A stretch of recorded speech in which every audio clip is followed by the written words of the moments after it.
Vamos a comenzar con el tema 3, ¿vale? El tema 3 se dedica a los circuitos de corriente alterna sinusoidal y lo que vamos a aprender en este tema es a resolver un circuito de corriente alterna en régimen permanente. En este tema solamente nos vamos a preocupar por el análisis de tensiones e intensidades, ¿de acuerdo? Luego habrá otro tema, el tema siguiente, en el cual nos preocuparemos por el análisis de potencia, es decir, análisis de circuito de corriente alterna desde el punto de vista de la potencia. Bien, el índice de este tema es un índice bastante extenso, ¿vale? Lo que ocurre que es simplemente porque se ha querido desgranar mucho el tema, ¿no? Entonces, en primer lugar, empezaremos con la descripción de lo que son los parámetros de la onda sinusoidal, que es una onda sinusoidal, es decir, cuál es la excitación con la que vamos a trabajar en este tema. A partir de ahí definiremos lo que es el régimen permanente sinusoidal, que es similar a lo que definimos en su momento con el régimen permanente de continuo. Es decir, vamos a ver qué es eso del régimen permanente sinusoidal, ¿de acuerdo? Que ya vimos algo, es decir, cuando estuvimos estudiando el régimen permanente de continua, ya vimos algo que también nos va a servir ahora. El punto 3 se dedica, bueno, es una transparencia donde se hace una revisión de los números complejos, sobre todo de las operaciones comunes con números complejos, multiplicación, división, suma, resta y de definición de teorema de Euler o definición de lo que es un complejo conjugado, etcétera, ¿no? A partir de ahí, sí vamos a pasar a definir la metodología matemática que vamos a utilizar para analizar los circuitos de corriente alterna en régimen permanente. En particular, vamos a ver el concepto de fasor, vamos a ver lo que es una fuente de corriente alterna sinusoidal y la respuesta en alterna de resistencia, bobina y condensador. Si os fijáis, esta parte que señalo ¿vale? Es similar a lo que vimos en corriente continua. En corriente continua nos estuvimos preocupando de cómo se comportaba la resistencia bobina y condensador en corriente continua y cuáles eran las fuentes de corriente continua. Bueno, pues aquí lo que vamos a ver es qué es una fuente de corriente alterna, ¿de acuerdo? Y la respuesta en alterna de resistencia bobina y condensador. A partir de ahí, es decir, a partir de este momento ya casi tenemos definida la metodología de resolución de un circuito de corriente alterna. Lo que veremos ya son particularidades, ¿no? La definición de impedancia y admitancia compleja, cómo quedan las leyes de Kirchhoff en alterna, cómo se asocian impedancias en corriente alterna o en el dominio fasorial, ¿de acuerdo? Y finalmente cómo se analizan los circuitos de corriente alterna. Es decir, daremos las pautas de análisis de un circuito de corriente alterna en régimen permanente. Después quedan dos puntos. Uno de ellos son los diagramas fasoriales, es decir, para qué se emplean los diagramas fasoriales, su uso, cuál es su importancia. Y por último, las medidas que se realizan en corriente alterna. Es decir, cómo se mide en corriente alterna y qué medidas podemos obtener cuando estamos midiendo, cuando ponemos un polímetro midiendo corriente alterna, tanto tensión como intensidad, ¿vale? Bien, vamos a empezar, en primer lugar, definiendo los parámetros de una onda sinusoidal. ¿Veis? En matemáticas, habéis definido una función seno, ¿vale? De forma álgebra, ¿vale? Aquí la tenéis definida, es decir, una m de t, fijaos, m minúscula, ¿de acuerdo? En función del tiempo, como a raíz de 2 por m por el seno de omega t más phi. Ahora mismo lo que quiero ver es, y lo que quiero que entendáis son los distintos parámetros que componen esa onda senoidal. La onda senoidal esta la podemos representar, tal como lo tenéis en el dibujo, ¿verdad? Esto es una onda sinusoidal. Aquí está representado un periodo, ¿vale? En realidad, esta onda se repite continuamente, ¿vale? Bien, esta onda senoidal, la pregunta, o lo que me voy a centrar ahora es en ver por qué parámetros se utiliza. Es decir, qué parámetros tengo que definir para que esa onda quede completamente determinada. Bueno, pues esta onda senoidal, cualquier onda senoidal, se necesitan 3 parámetros, ¿vale? Para que quede completamente definida. El primero de ellos es el valor eficaz. Valor eficaz o valor máximo, ¿de acuerdo? El valor máximo. Este es el valor máximo, ¿de acuerdo? Supongo que es el con el que estaréis habituados a trabajar, el valor máximo, es decir, de pico a 0, de pico negativo a 0, ese es el valor máximo que alcanza la onda. Pero nosotros aquí, o en corriente alterna, normalmente no trabajamos con valor máximo, sino trabajamos con valor eficaz. De manera que para ondas senoidales puras existe una relación entre el valor máximo y el valor eficaz, ¿de acuerdo? En ese caso, el valor máximo y el valor eficaz están relacionados de esta manera, ¿de acuerdo? Donde el valor eficaz es el valor máximo dividido por raíz de 2, ¿vale? Insisto que eso es válido cuando tenemos una onda senoidal pura. El valor eficaz se define como el valor cuadrático medio, es decir, coger la onda, elevarla al cuadrado y calcular el valor medio en un periodo, ¿vale? Ya eso sacarle la raíz cuadrada. Así se define el valor eficaz. Bien, ya digo que en corriente alterna nosotros vamos a utilizar el valor eficaz, definido como el valor máximo partido por raíz de 2. Obviamente, una onda senoidal queda definido, ¿vale? El numerito que hay que colocar antes del seno, ¿vale? Ese numerito tiene que ser el valor máximo. Por tanto, lo que ponemos aquí es raíz de 2 por n. Si ponemos el valor máximo, esto sería el valor máximo, ¿vale? Lo expresamos en función del valor eficaz, ¿vale? Bien, eso con respecto a, digamos, el tamaño en altura de la onda. Ahora quedaría el tamaño digamos, en anchura, entre comillas, ¿vale? Entonces, el tamaño en anchura, ¿vale? El ancho de la onda, pues estaría definida en cierta manera por la frecuencia o la pulsación. En este caso, este omega minúscula se define como la pulsación. Las unidades son radianes partido por segundo. Cuando se habla de pulsación, ¿vale? Se puede hablar de frecuencia y se puede hablar también de periodo, ¿vale? En el sentido siguiente, en el sentido de que la pulsación es 2 por pi por la frecuencia o 2 por pi por la inversa del periodo, ¿vale? Donde la frecuencia está medida en hercios y el periodo está medido en segundos, ¿de acuerdo? La frecuencia, estáis habituados también un poco a trabajar sobre ella, ¿vale? Y en el caso de la onda, de las ondas senoidales, pues evidentemente lo que hay que colocar aquí es la pulsación. Es decir, aquí hay que colocar la pulsación, ¿de acuerdo? Ya sabéis la relación que existe entre la pulsación y la frecuencia, ¿vale? Estas relaciones hay que saberlas, es decir, la relación que existe entre la pulsación W es 2 por pi por ¿vale? ¿De acuerdo? Y después, para que quede ya totalmente definida la onda, hay que especificar una fase inicial, es decir, cómo está de desplazada esa onda respecto a un origen de referencias arbitrario. ¿De acuerdo? Bueno, pues a ese desplazamiento respecto a un origen de referencias se le llama fase inicial. Y con eso ya queda perfectamente definida la onda. ¿De acuerdo? Ya que con eso queda perfectamente definida la onda. Es decir, para yo definir una onda senoidal necesito 3 parámetros. Necesito el valor eficaz, necesito la pulsación y necesito la fase inicial. ¿De acuerdo? O valor máximo, frecuencia y la fase inicial. ¿Bien? Vale. Vamos a bajar un poco a la realidad. Es decir, estamos diciendo que esta es la onda normal de corriente alterna, ¿no? Es decir, en nuestras casas, en el enchufe, lo que nosotros tenemos es una onda de tensión alterna sinusoidal de este tipo.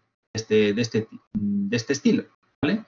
Si pusiéramos un osciloscopio, eso es lo que veríamos, ¿vale? Esta onda senoidal. ¿De qué frecuencia?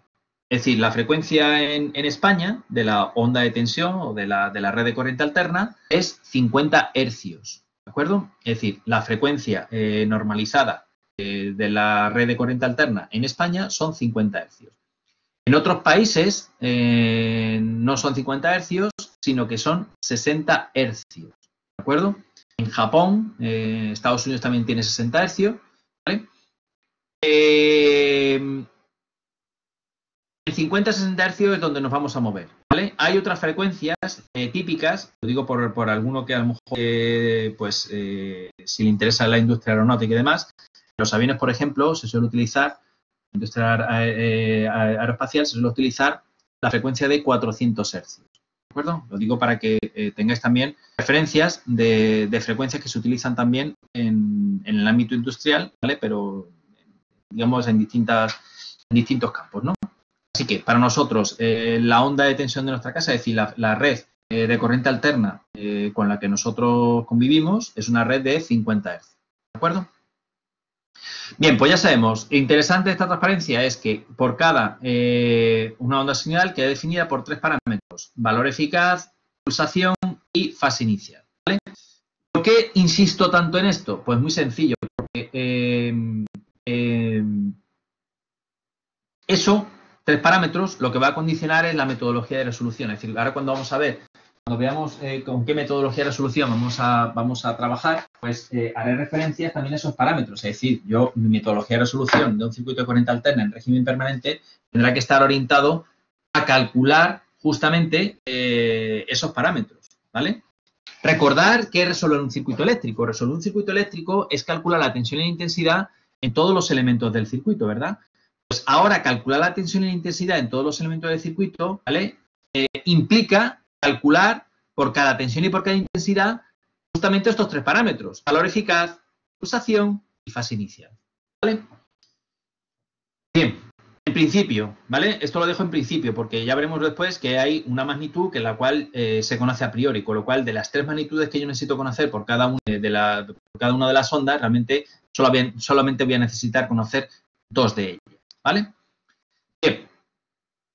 Pues esto es simplemente un ejercicio para que, bueno, pues simplemente fijar un poco ideas y que veáis, dado una onda senoidal, en este caso, fijaos, esta es una onda de tensión, ¿de acuerdo? Raíz de 2, 70 por coseno de 50t más 60 grados, pues que identifiquéis cuál es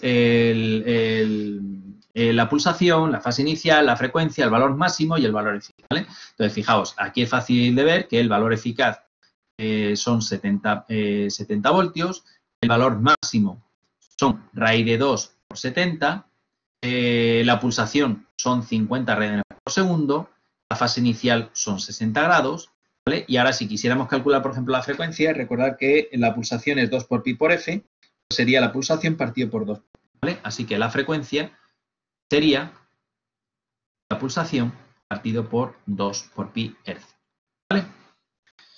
Bueno, esto es simplemente un ejercicio para que identifiquéis, dado una onda sinusoidal genérica, que identifiquéis cada uno de los parámetros que la definen, ¿vale? Bien, vamos a definir ahora lo que es el régimen permanente sinusoidal, el régimen permanente de alterna, ¿vale? Entonces, si recordáis del tema anterior, del tema 2, cuando estuvimos viendo la corriente continua, dijimos que en régimen permanente las magnitudes, es decir, todas las tensiones y todas las intensidades, tenían la misma forma de la excitación, ¿de acuerdo? Entonces, aquí vamos a hacer lo mismo, es decir, si yo tengo una excitación de corriente alterna, pues significa que todas las magnitudes en régimen permanente van a ser de corriente alterna. Bueno, pues esto es justamente lo que yo quiero definir con la referencia. Pero aquí voy a dar un paso más, ¿vale? Un paso más que será importante después a la hora de definir los parámetros que definen una onda senoidal. Fijaos, aquí tengo un circuito, ¿vale? Fijaos, aquí dentro es un circuito lineal sin fuentes independientes, ¿vale? Es decir, que aquí puedo tener resistencia. ¿Se me oye bien ahora?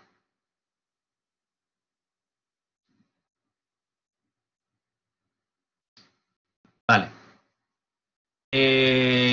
Aquí dentro es un circuito con... perdón. Aquí dentro tenemos un circuito lineal sin fuentes, es decir, aquí solamente puede haber elementos pasivos, ¿de acuerdo? Y a ese circuito está excitado con dos fuentes, ¿vale? Una fuente de corriente continua, una fuente de corriente alterna de tensión, y una fuente de intensidad de corriente alterna, ¿vale? Ahora quiero que analicéis la forma que tienen esas fuentes. Fijaos, esta fuente de tensión es raíz de 2 por U sub G por coseno de omega T más phi sub G, ¿vale? Es decir, es una fuente de tensión de corriente alterna, con valor eficaz U sub G, pulsación omega y la fase inicial phi sub G. Ahora tengo una fuente de intensidad y quiero que os fijéis en esta fuente de intensidad. Tiene un valor eficaz I sub G, una pulsación omega, una fase inicial phi sub G. Entonces, ¿qué tienen en común estas dos fuentes? ¿Qué tienen en común estas dos fuentes? Pues estas dos fuentes, fijaos que tienen en común justamente la pulsación. Es decir, son dos fuentes de la misma pulsación. Son dos fuentes de corriente alterna de la misma pulsación, ¿de acuerdo? Es verdad que una de ellas tiene un determinado valor eficaz, U sub G, y una determinada fase inicial. La otra tiene un valor eficaz, I sub G, y una fase inicial, phi sub G, ¿vale? Pero las dos tienen la misma pulsación, es decir, la misma frecuencia. Pues bien, fijaos, si este circuito está excitado por estas dos fuentes solamente, ahora quiero evaluar qué le pasa a cualquier magnitud de ese circuito. En particular me voy a fijar en esa tensión y en esa intensidad. Fijaos, aquí he sacado una tensión, ¿vale? Y una intensidad del circuito, ¿vale? Bueno, y quiero que analicéis la forma que tiene esa tensión y esa intensidad. Bueno, pues fijaos, la tensión tiene valor eficaz U, pulsación omega, fase inicial phi sub, y la fuente de intensidad tiene valor eficaz, o sea, la intensidad. La intensidad que yo saco por aquí tiene valor eficaz I, pulsación omega y la fase inicial phi sub I. ¿De acuerdo? Entonces, ¿qué tienen en común esta intensidad y esta tensión? Pues tienen en común justamente esto de aquí, la pulsación, ¿vale? Que es exactamente igual que la pulsación de las fuentes. O sea, es decir, en régimen permanente sinusoidal, todas las magnitudes del circuito, es decir, tensiones e intensidades, son ondas sinusoidales de la misma frecuencia que la de la fuente de excitación. ¿Eso a qué nos lleva? Pues fijaos, al principio dije, por cada una de las ondas senoidales, es decir, yo para que una onda senoidal quede completamente definida, necesito 3 parámetros. Necesito el valor eficaz, necesito la pulsación, necesito la fase inicial, ¿verdad? Bueno, ahora me doy cuenta de que si yo conozco la pulsación de la fuente de excitación, sé que todas las magnitudes van a oscilar a la misma frecuencia, es decir, van a tener la misma pulsación. Por tanto, de esos 3 parámetros que tenía inicialmente, ya uno lo conozco a priori, que es la pulsación. Por tanto, es uno, en principio, me lo puedo quitar de la formulación. Por tanto, para yo definir ahora una onda senoidal, supuesto conocida la pulsación de la fuente de alimentación, solamente necesito el valor eficaz y la fase inicial. Por tanto, solamente tengo que definir 2 parámetros. Valor eficaz y fase inicial, porque la pulsación ya me viene determinado como sea la pulsación de la fuente de excitación. Claro, una pregunta que se puede plantear ahora es, oye, ¿y si tengo fuentes de excitación de distinta frecuencia? Bueno, pues si tengo fuentes de excitación de distinta frecuencia, entonces puedo aplicar el principio de superposición, de manera que tendré tantas fuentes de excitación como frecuencias tengo, ¿vale? Aplicando el principio de superposición, lo que llegamos es a un problema como este que tenéis aquí planteado, ¿vale? Es decir, tendréis tantos problemas como este, como frecuencias tenga el circuito, ¿vale? Y con eso queda el problema cerrado. Insisto, esta transparencia es importante en el sentido de que, dada la frecuencia de la fuente de excitación, la frecuencia de todas las magnitudes del circuito será exactamente igual a la frecuencia de la fuente de excitación, ¿vale? Eso es lo que viene a decir esta transparencia y la conclusión importante que se saca de esta transparencia, ¿vale? Cuando el circuito está en régimen permanente. Es un poco la analogía al circuito de corriente continua. El circuito de corriente continua en régimen permanente lo que venía a decir es que cuando dejamos un circuito el suficiente tiempo para que alcance el régimen permanente con excitación de corriente continua, todas las magnitudes son constantes, ¿vale? Todas las magnitudes son constantes. Bueno, pues ahora no decimos que sean constantes, ahora decimos que todas las magnitudes van a oscilar, van a ser alternas senoidales de la misma pulsación, de la misma frecuencia que la excitación. ¿De acuerdo? Bien. A partir de aquí, fijaos, ya tenemos más o menos visualizado qué es una onda senoidal, tenemos visualizado los parámetros que definen una onda senoidal y los parámetros que ya sabemos, y algún parámetro que ya sabemos, ¿vale? Ahora el punto 3, digamos que hace un poco de puente de unión entre lo que sería, digamos, la parte de teoría de lo que sería una onda senoidal y lo que vamos a definir ahora como concepto de fasor y toda la metodología matemática, la metodología de resolución para los circuitos de corriente, ¿vale? Bueno, esta es simplemente una transparencia donde se repasan los números complejos, ¿vale? Donde se repisan ciertas operaciones con números complejos, es simplemente para que sirva de repaso y también un poco la nomenclatura que vamos a utilizar nosotros, ¿no? Entonces, fijaos, recordáis un poco que en los números complejos existían 3 formas de representarlos: forma rectangular, forma polar y forma exponencial. ¿Cuál vamos a utilizar nosotros mayoritariamente? Pues normalmente utilizaremos forma rectangular y forma polar. La forma exponencial la vamos a utilizar en el desarrollo teórico de este tema, ¿vale? Durante el desarrollo teórico sí vamos a utilizar la forma exponencial porque es más cómoda de utilizar, ¿vale? Es la que vamos a utilizar. Pero luego en los problemas utilizaremos fundamentalmente rectangular y polar. Bien, a los números complejos le vamos a poner, lo vamos a dar en letra mayúscula y con una raya encima, ¿vale? A esta letra mayúscula con raya encima, comúnmente yo también le denominaré una M con gorro, ¿vale? Es decir, la raya arriba le llamaré amistosamente gorro, ¿de acuerdo? Así que M con gorro es igual a A más BJ. Recordar que un número complejo se compone por una parte real y una parte imaginaria. ¿Vale? Igual que definimos un número complejo, podemos definir el conjugado de ese número complejo que también trabajaremos con él, ¿vale? Entonces, el conjugado de un número complejo es misma parte real y la parte imaginaria se coloca en negativa. ¿Vale? En forma polar, el conjugado de un número complejo es mismo módulo y el argumento cambiado de signo, ¿de acuerdo? En forma polar, recordar que es módulo y argumento, ¿vale? Módulo y ángulo. Aquí tenéis representado abajo un número complejo en el eje X la parte real, en el eje Y parte imaginaria. Aquí tenéis el M con gorro con el ángulo phi. ¿Vale? Fijáis, la proyección sobre el eje real es el término A y la proyección sobre el eje imaginario es la parte imaginaria, el B. ¿De acuerdo? Evidentemente, si tenemos una forma rectangular, podemos pasar a una forma polar, y si tenemos una forma polar, podemos pasar a una forma rectangular.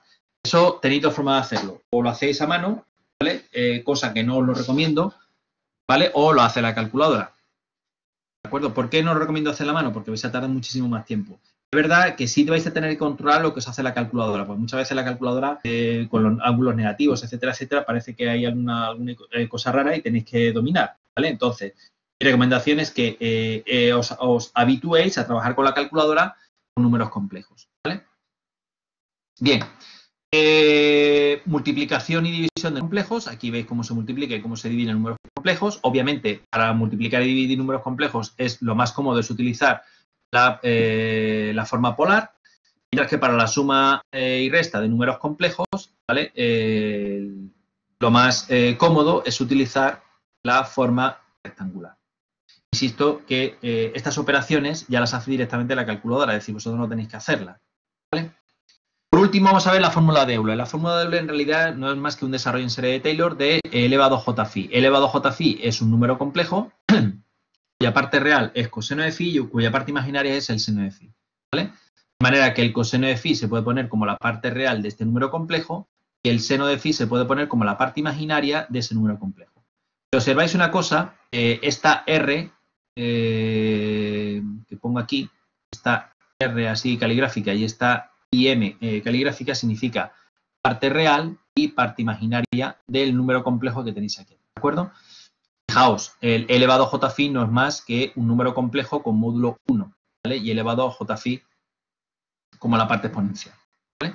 Entonces, simplemente la fórmula de Euler la vamos a utilizar ahora, digamos, en la parte de teoría, cuando queramos desarrollar, vamos a desarrollar cuando desarrollemos toda la parte de la metodología matemática que vamos a utilizar para resolver un circuito de corriente alterna en régimen permanente, ¿vale?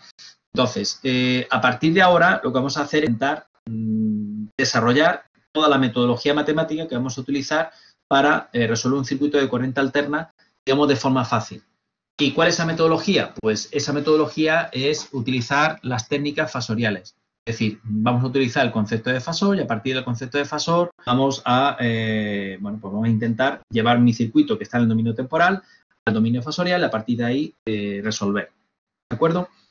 Al final, lo que nos va a quedar, ¿vale? Y lo digo ahora antes de ni siquiera ver el método para que todo el mundo lo tengamos claro. Es decir, al final lo que nos va a quedar es un circuito similar a un circuito de corriente continua, donde teníamos fuentes y resistencia, ¿vale?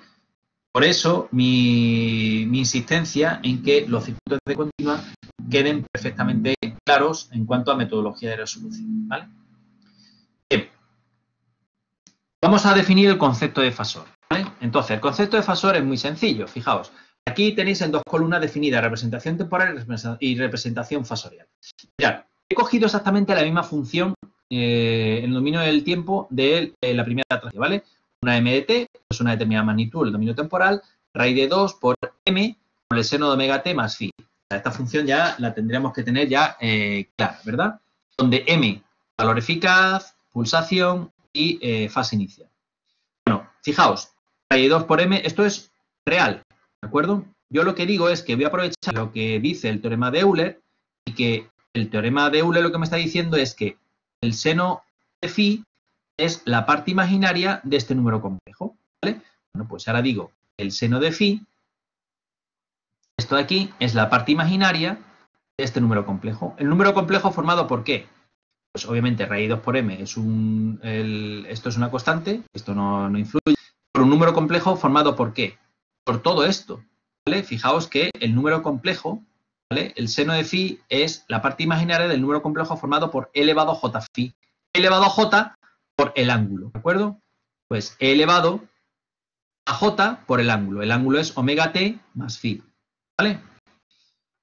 Bien, pero fijaos una cosa, fijaos que yo puedo desarrollar e elevado a j omega t más phi, yo lo puedo descomponer en e elevado a j omega t por e elevado a j phi, ¿vale? De manera que me queda raíz de 2, voy a poner aquí raíz de 2 por m, e elevado a j omega t por e elevado a j phi, ¿de acuerdo? Esto depende del tiempo. Esto no depende del tiempo y todo esto no depende del tiempo, ¿de acuerdo? Fijaos, al principio decíamos, para yo definir una onda senoidal necesito 3 parámetros. Necesito valor eficaz, necesito pulsación y necesito fase inicial, ¿verdad? Aquí están los 3. Fijaos, aquí tengo valor eficaz, fase inicial y la pulsación. ¿Pero qué dije? Dije, en la siguiente transparencia dije, en régimen permanente de corriente alterna, la pulsación la sé de antemano si sé la pulsación de la fuente de excitación. Por tanto, no la necesito meter en la formulación, ¿vale? Entonces, yo ahora podría quedarme, y de hecho con lo que me voy a quedar es con un número complejo definido de la siguiente manera. Ese número complejo lo voy a definir valor eficaz m y elevado j phi. ¿Es un número complejo? Sí, es un número complejo, ¿vale? O sea, m por elevado a j phi en forma polar sería m phi, ¿vale? Es un número complejo. Bueno, pues a ese número complejo le voy a poner un nombre particular. Y el nombre particular que le voy a poner es de fasor, ¿vale? ¿Por qué es particular? Es decir, ¿este número complejo es un fasor? Sí. ¿Todo número complejo es un fasor? No. ¿Por qué? Pues para que sea fasor, ese número complejo, ¿vale? Ese número complejo debe de venir de una función temporal. ¿De acuerdo? O dicho de otra manera, a partir de ese fasor, a partir de ese número complejo, si realmente es fasor, deberíamos de ser capaces de obtener esta función temporal, ¿vale? Por tanto, definimos un fasor como el número complejo formado por valor eficaz y la fase inicial, ¿de acuerdo? En forma exponencial y en forma polar, ¿de acuerdo? Así que definimos a ese número complejo como el fasor asociado a m, ¿vale? Este es el concepto clave, es decir, para que sea fasor tiene que tener una onda temporal asociada. Si no, es un número complejo, no es un fasor, ¿vale? Entonces, fijaos, en la representación fasorial en realidad lo que tenemos es un número complejo, una m y un phi, ¿vale? Fijaos que esto es en el plano complejo, esto es una representación en un plano complejo, parte real y parte imaginaria, ¿de acuerdo? Aquí no hay tiempo, ¿vale? Fijaos que aquí no hay tiempo. Explícitamente, implícitamente sí porque viene de una MDT, ¿vale? Pero implícitamente no, ¿de acuerdo? Es decir, este número complejo, que para nosotros es fasor, este fasor en realidad, si yo me lo llevo ahora al dominio temporal, en realidad lo que viene a representar es esto de aquí. Es decir, ahora quiero que intentéis hacer el esfuerzo de que siempre que veáis un fasor, ¿vale? En realidad lo que estéis viendo es una onda senoidal. Y siempre que veáis una onda senoidal, en realidad lo que estáis viendo es un fasor, ¿vale? Porque si no tenéis esa doble representación, en realidad estáis perdiéndoos la mitad de la visión, ¿de acuerdo? Entonces, consideréis que esto realmente es un mero número complejo y no os daréis cuenta de que en realidad viene de esta onda, ¿de acuerdo? Y cuando veáis una onda, intentéis ver este número complejo, ¿de acuerdo? Porque eso facilitará muchas veces la resolución de ciertos problemas y sobre todo la comprensión de los conceptos que hay detrás de la metodología fasorial, ¿vale? Bien, pues ya tenemos definido lo que es un fasor, ¿de acuerdo? Bien, para terminar lo que vamos a hacer es simplemente, simplemente analizar estos dos ejercicios, ¿vale? Para que veáis la potencia que tiene también la representación fasorial. El primero de ellos es sencillo. El primero de ellos lo que se trata es de que calculéis el fasor asociado a estas dos funciones temporales, ¿vale? Pues el primero de ellos es sencillo, fijaos. Yo tengo esta función temporal, ¿vale? Entonces el valor eficaz es 150 ¿vale? Y el de fase son 60. La fase inicial, 60 grados, ¿vale? Sería el fasor asociado a esta función temporal.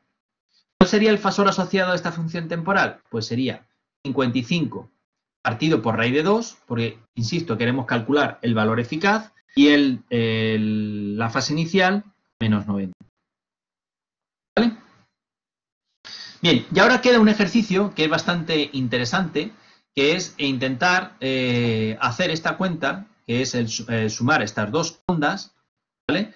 Y ahora yo propongo como ejercicio que lo hagáis simplemente utilizando las expresiones trigonométricas, ¿vale? Y logréis simplificar eso como una función. Es decir, esto en realidad lo quiero poner de esta manera, ¿vale? Lo quiero poner como una m coseno de omega t más phi. Eso es lo que quiero, ¿de acuerdo? Expresar esas dos funciones de esta manera, ¿vale? Yo digo que lo primero que quiero que hagáis es que lo hagáis de forma, digamos,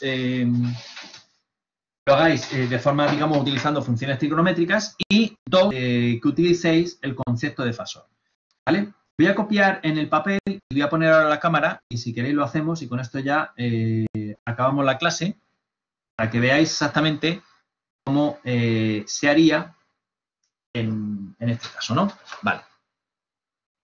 Voy a compartir ahora la cámara.